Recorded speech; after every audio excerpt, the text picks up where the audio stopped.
Good evening, everyone. Today we have Hussein Dajani, the General Manager for Digital and Customer Experience from Nissan Motor Corp. Hussein heads the digital transformation and customer experience for the region, Middle East, Africa, Turkey, and India. And today we are having this conversation purely for the reason being both of us are very passionate about customer experience, and it is there in our DNA. And we felt as people who are passionate about CX, it is the time for us to engage with like-minded people who have CX in their DNA and who are passionate about customer experience, to come under one roof, to share their insights, to share their knowledge. And we lost your voice, Mohammed. Am I audible now, Hussein? Yes, you are. Okay. So this is basically going to be a platform where like-minded people who share the similar passions on CX and who have CX in their DNA to come together and share their insights and go about in overcoming these crisis situations. So firstly, just to give you a quick brief about yourself, why don't you introduce yourself to the audience, or I would say to the people who would be listening to these podcasts? Thank you very much, Mohammed. First of all, I would like to wish our listeners Ramadan Kareem to them and their families. And I would like to wish everyone a safety, with COVID-19. So I hope everybody's safe and everybody's staying home. So without further ado, my name is Hussein Dajani, as you mentioned. At present, I'm currently the General Manager of Digital and Customer Experience Transformation for Nissan in the region which you mentioned earlier. Prior to joining Nissan, I come from a 10 years experience working in advertising agencies, mainly if you want the traditional side of advertising, so very much in relation to TV, outdoors, print, and companies such as WPP and Publicis. And in 2010 is when I decided to do the leap and jump towards the client side, and to jump the leap again in terms of a function, joining digital. So I was among the first in the region who really embarked on having digital roles. Back then, digital was all about just having a banner on MSN or anything of that sort.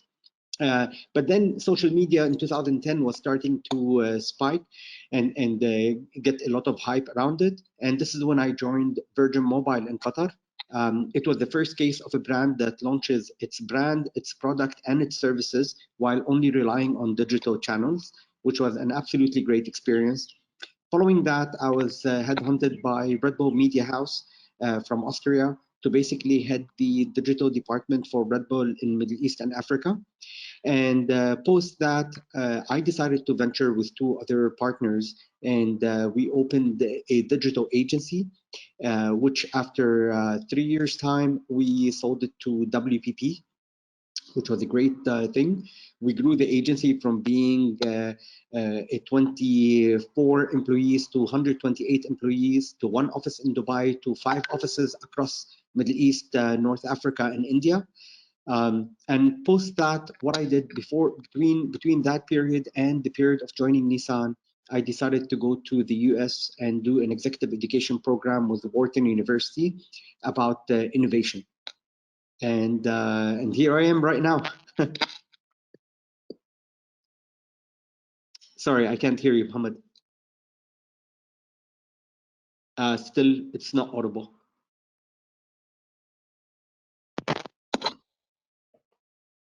Is it clear? Yes, right now it is. It always happens. Those things always happen, so we're used to them. So, I mean, you come with loads and loads of experience, both from client phase as well as from an agency side. And someone with this kind of an experience is, it's, I would say, the best to have in such kind of an engagements. Now, we have been on both sides. How do you see, how has CX changed with the ongoing COVID-19 crisis, Hussein? So let me start with one thing. While working on the agency side of things, I was very much under the Marcoms, if you want, umbrella.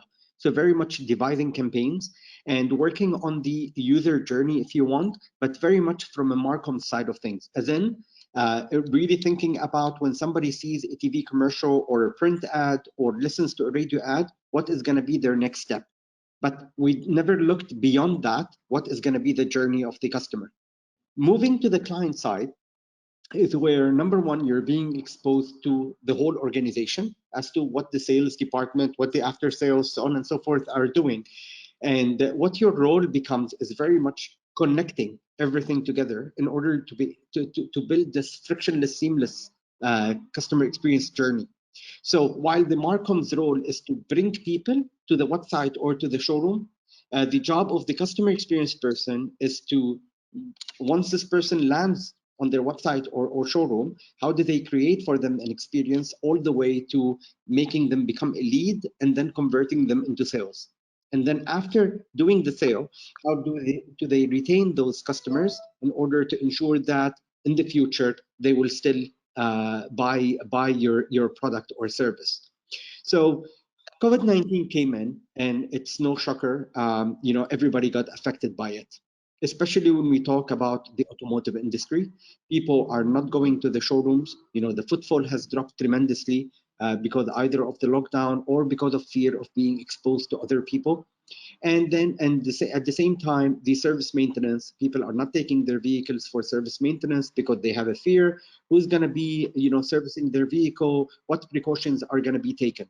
So what we see is the automotive industry got hit very badly in COVID-19. And what our job as customer experience professionals, what we needed to make sure is all the pain points that current consumers or customers are facing, how do we turn those into positive points? So people are not going to the showrooms. Great. How can we bring the showroom to the people while they're sitting on their couches at home? And examples of that, like we built the 360 walkthrough of the showroom and the vehicles. Now, if you go to Nissan Dubai's website, you will be able to see it over there.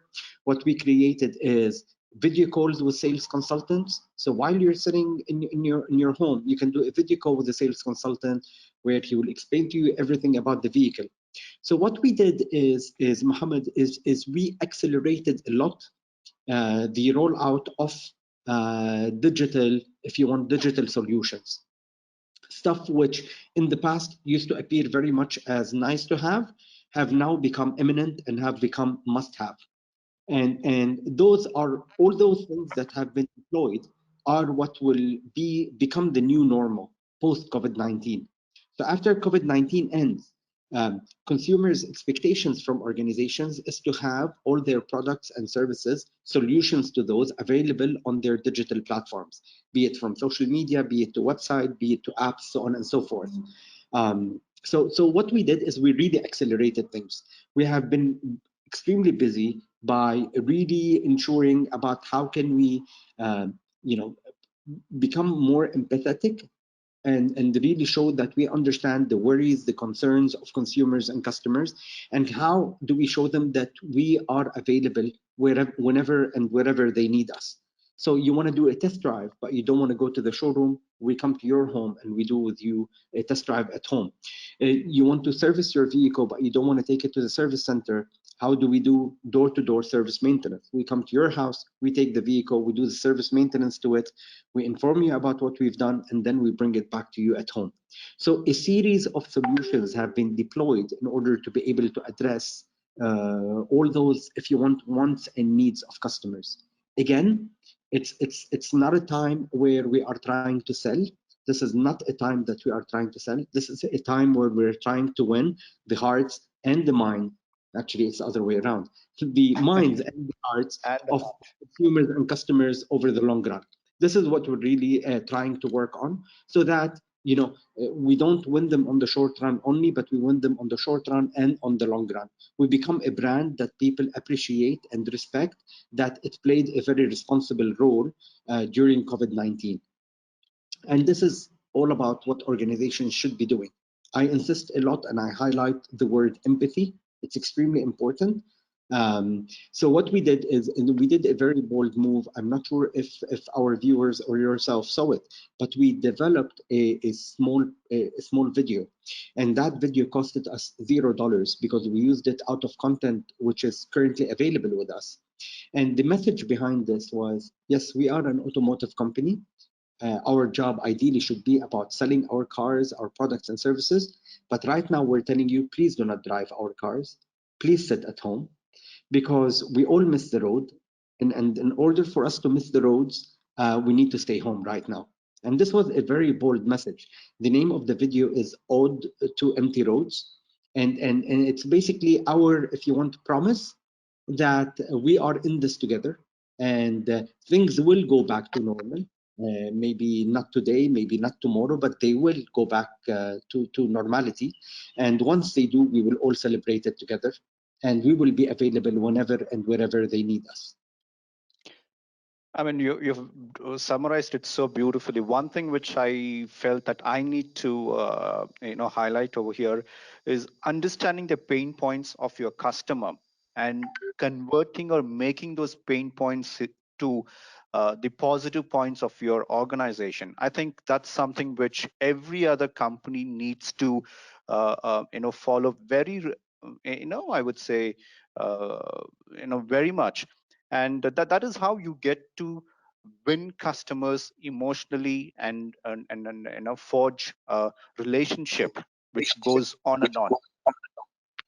Absolutely, very well said, Muhammad. So in terms of talking about how do we capture the pain points of the customers, so us as a customer experience department, we work very closely with our customer quality team, with our market intelligence team, and with our call center teams. So why do we work closely with them? Because this is where we will be able to capture really the voice of the customer. We will be able to capture all the comments, all the queries, all the complaints that are coming out from customers.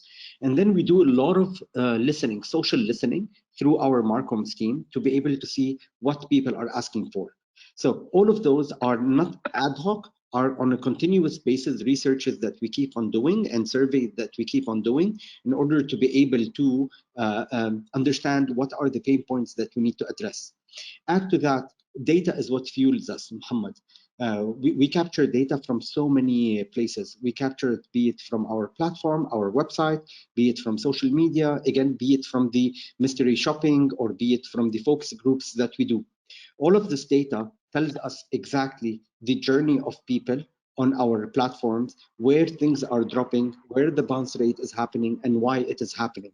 And all of this kind of gives us a very good idea as to what are those pain points.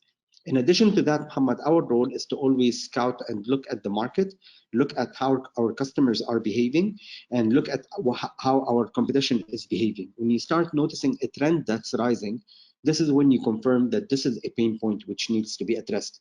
If you take a look now, about 80% of the automotive companies are racing towards home test drive, are racing towards door-to-door service maintenance, are racing towards having a video call with the sales consultant, which confirms to you that this is a pain point that every single automotive company is trying to address. Now, the key here is about who rolls out the solution before the other and who rolls it out in the right way. Mind you, let me be extremely clear about one thing here. Everybody can deploy a piece of technology. Technology is not rocket science. The key is ensuring that the technology that's being deployed actually works, number one, and number two is very simple, straightforward for customers to use it. And number three is that it is really providing what consumers and customers are looking for. So those three things are key to keep in mind whenever you're rolling out any solution. And then after you roll out any solution, as I was saying, data is what fuels us. You need to make sure that you're always monitoring the performance of that solution that you deployed in order to see whether there are room for improvements in it. If the solution is working, consumers are appreciating it or not. So you see, it's a vicious circle. It's something which keeps turning around and around. You roll out a solution, you start monitoring the data of it, you start doing social listening to see what people are talking about it, you start looking at the data, and then you build and move on. And the way we roll those out, as you know, Muhammad, the region that I handle is made out of 84 markets. You cannot roll out one solution across all those markets at the same time. So what we do is usually we roll out a solution in a pilot market. We test it, we see how it works, whether it performed well, uh, whether the solution has become extremely stable in the sense of we built all the enhancements on it to a point where we are certain that the solution will add value to customers' lives. We go and roll it out in other markets. This is the way we go about things: pilot, Fantastic. test, learn, roll out. 84 markets, a very, very Yeah. tough job on your shoulders. It's quite a big region, I have to admit. It's quite a big region, and the hard part is not the fact that it's a big region. The hard part is the fact that, for instance, consumers in South Africa act and have wants and needs that are not necessarily the same as consumers in the Middle East. The same In thing; South. those might not be the same as in India. So each region and each market have their own set of peculiar wants and needs, and we need to be ready to address those and provide Yeah, solutions for them. absolutely. Absolutely, Absolutely. I mean, no two absolutely. I markets mean, are no, going to be no the two same. markets are going to be the same. Now, Now, post COVID post-COVID, 19, what is the balance that CX leaders need to have to deliver seamless customer experience? Now, this is again based Very, upon your experience. again, I like your questions, Muhammad. This is a very good question because everybody's asking, what's post COVID-19? What is going to be the state of post COVID-19? As I said before, the new normal has changed completely. If you take a look at e-commerce, the acceleration of e-commerce is growing at massive rate. The adoption of digital channels is growing at an extremely high rate. So what will happen post COVID-19 is, as I mentioned before, is customers' expectations from organizations is to be able to offer their products and services on digital channels. This is no-brainer, and this is something which customers will expect. Now, moving to the brick and mortar, and this is something which is interesting. Like, so people have said that, okay, digital is growing a lot. Will people still go to the showrooms? Or people still go to supermarkets since everything is happening now online? So let me tell you one thing, the brick and mortar will always remain there. It will not disappear. But the formula of that brick and mortar will change a lot. So rather than going and investing in a big showroom, on the street, building that big building and having the showroom in it, what might happen is those showrooms will start morphing and becoming shops inside malls where people are already present. Those showrooms might become pop-up stores at the beaches where people are already there. So what's going to start happening is the showrooms are going to start following where people are rather than those showrooms making people go to them. Same thing with supermarkets. You will start having virtual stores, be it online, or you might have small supermarkets inside the malls where you go in, you order everything that you want through the machine and they get delivered to your home. Or you might have them in metro stations. The best example, if you want to look at what will be post COVID-19, is honestly China as a market.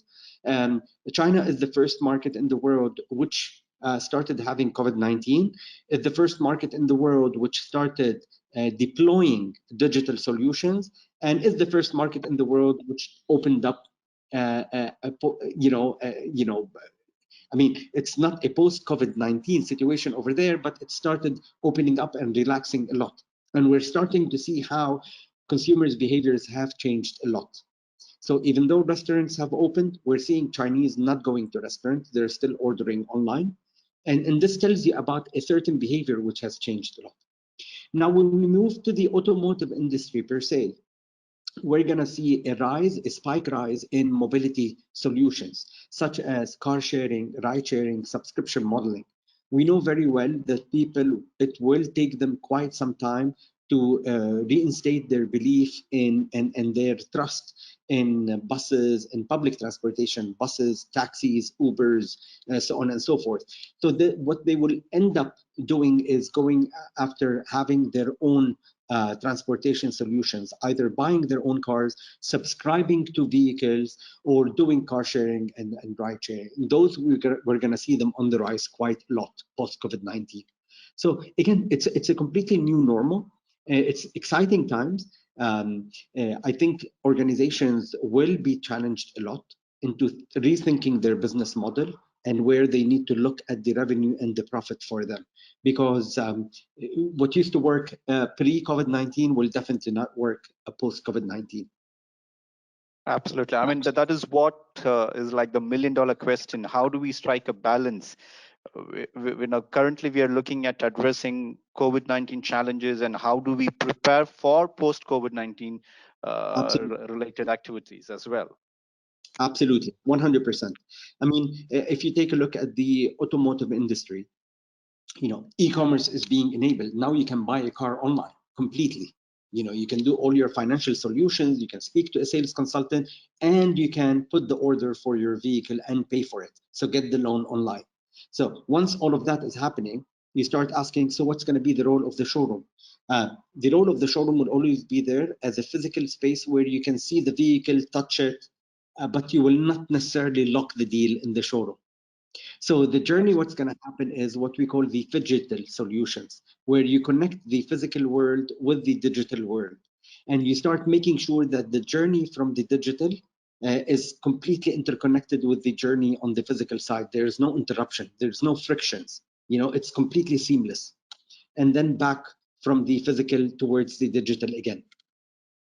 And what will be able to fuel all of that is customer data.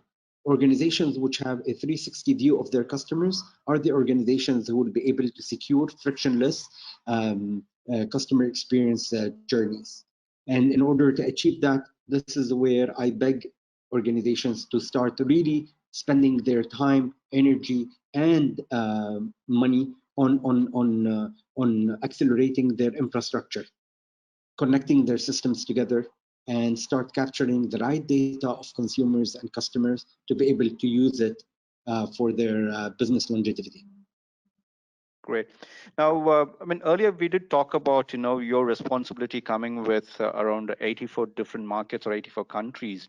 Now, as a person who's got such huge responsibilities, what are the kind of trends that you have been witnessing during during the COVID-19 in terms of CX challenges and CX experiences? We touched on that point, but then something more in what's the kind of response that's coming from Nigeria? What's the kind of challenges that you've been facing in Kenya, and how have you been, addressing those issues? Hussein? Very interesting point. So I can tell you one thing, Mohammed, that live streaming is playing a major role within all organizations.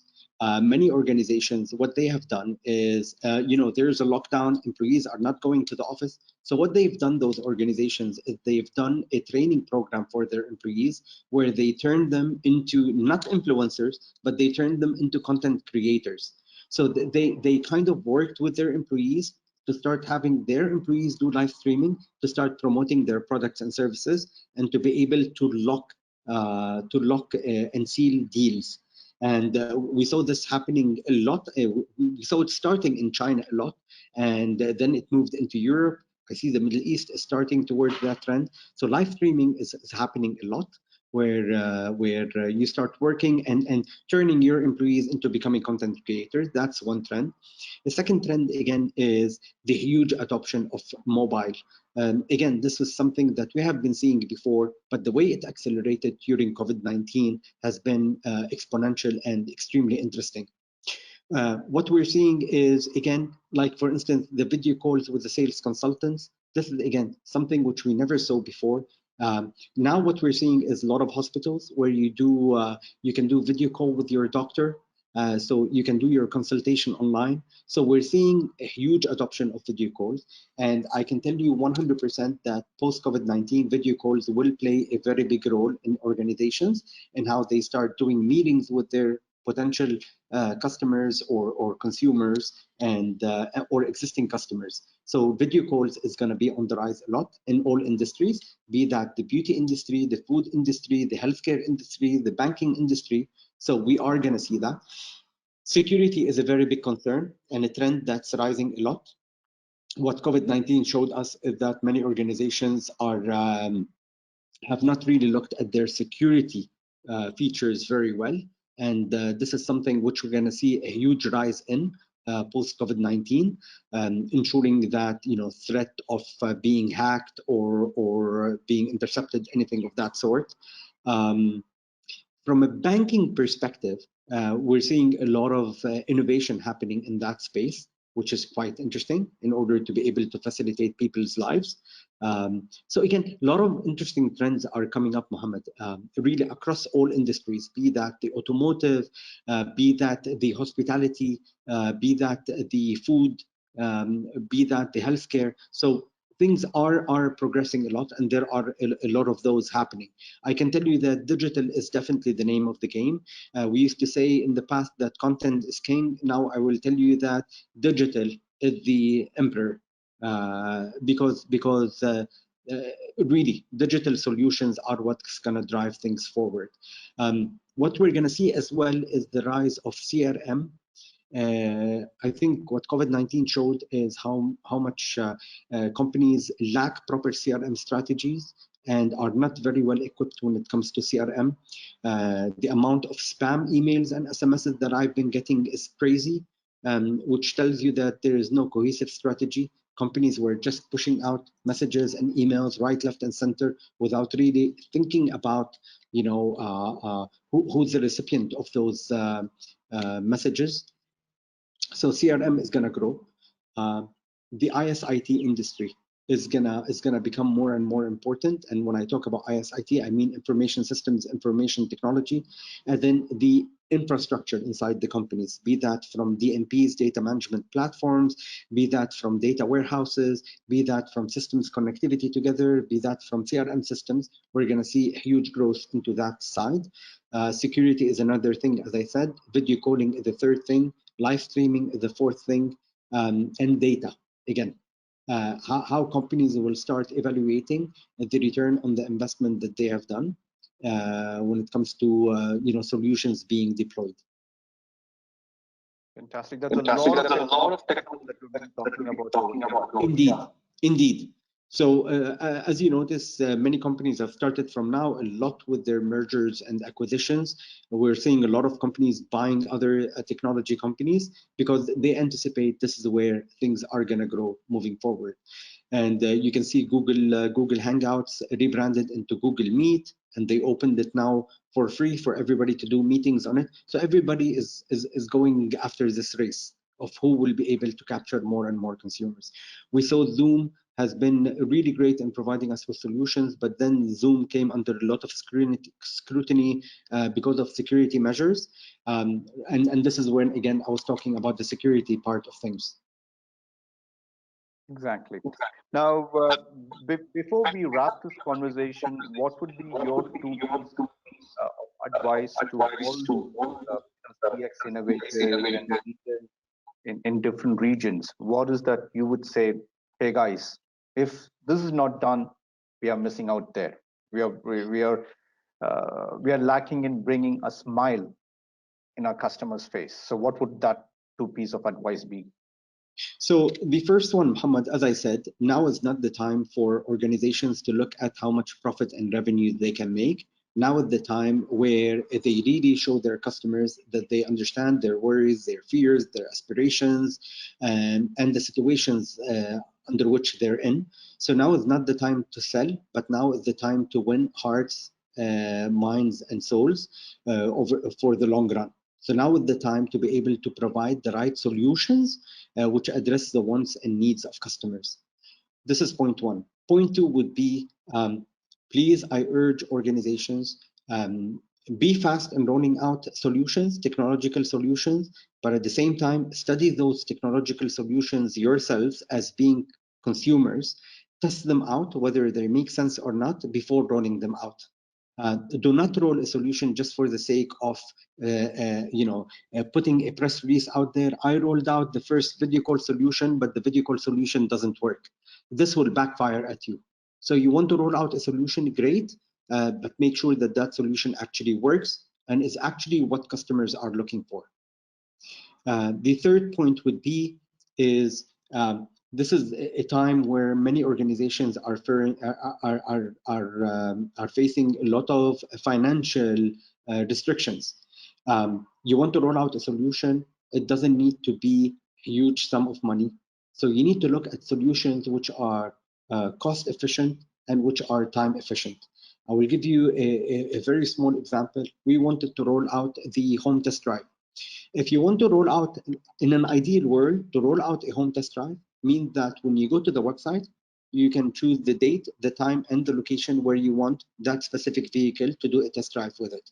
What happens is, once you are clicking on that specific date and time, from the back end, this calendar on the website is checking immediately with the calendar of the vehicle at the showroom, whether that vehicle on that specific day and time is available, and is checking at the same time whether the sales consultant is whether there is a sales consultant available on that specific date and time to be able to take the vehicle for the test drive. And you need to calculate as well the time from when the vehicle will leave the showroom to reach the consumer at home, and the time from which the car will leave the consumer to go back to the showroom. A lot of calculations which require a lot of back-end system integrations.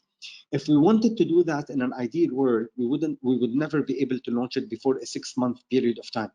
So what we did is, and again, because of time efficiency, what we did is we looked at this whole mapping, automatic mapping, and we turned it into a manual one. And in order to do that, we had to bring all the departments in, get their buy-in on what we're trying to do, and we rolled out the solution. So what we ended up doing is minimizing a 6-month time frame into a 1-week time frame, and we rolled out the solution to the consumer. Which brings me to the last and most important point, which is organizations in times of crisis shows you really the organizations which are ready, which have the right processes in-house, and the ones which operate in silos. You need to make sure that now is the time where you break complete silos and have all departments speaking to each other, so that it's one voice, so that when a consumer comes in with a query, everybody has the answer to that query. Now is not the time to show a consumer that you are fragmented internally, but to show him as you are one entity with one voice, with one mission, with one objective, and with one solution. Fantastic. I think you can't sum it up in a better way, Hussein. Being empathy, test technology, and break the silos. Have one voice of your organization. Absolutely. I think that these are probably the three things, fundamentals, and I would say these are probably the basics as well. If I'm good to say that. So stick to the basics and understand the pain points and go after your customers. Understand their challenges, and then I'm sure we're all going to be coming out more successfully out of this COVID-19 issue, Hussein. Absolutely. So I once again take this opportunity to thank you for the time, for sharing such lovely insights. And one thing which you said, and rolling out the test drive, which takes probably around 6 months, rolling out in 7 days. Wow, that's a feat, a real pat on everyone's back up at your organization. Kudos to that. So absolute pleasure having you. Definitely look forward to have you in more of our upcoming events and webinars. I definitely want to have as a thought leader in the real events which we do in the African region as well as in Far East Asia. Inshallah, very soon. I hope that becomes reality very soon. Thank you very much, Mohammed. And again, I would like to wish you, your family, your friends, and our listeners, please be safe, please stay home, take care of yourselves, and we hope to see you on the roads very soon. Thank you, and have a lovely day ahead. Bye-bye.